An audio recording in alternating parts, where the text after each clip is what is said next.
Akala ko madaling bumitaw. Akala ko, kapag pinalaya mo, mabubura na siya sa puso mo. Lahat ng yun ay akala lang pala.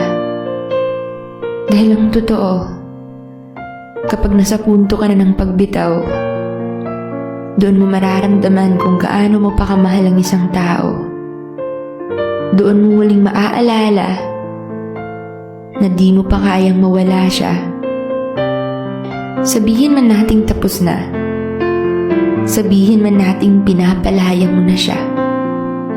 Pero ang puso, di kayang magsinungaling. Ang puso, di nakakalimot. Na di ibig sabihin na binura mo na siya sa isip mo.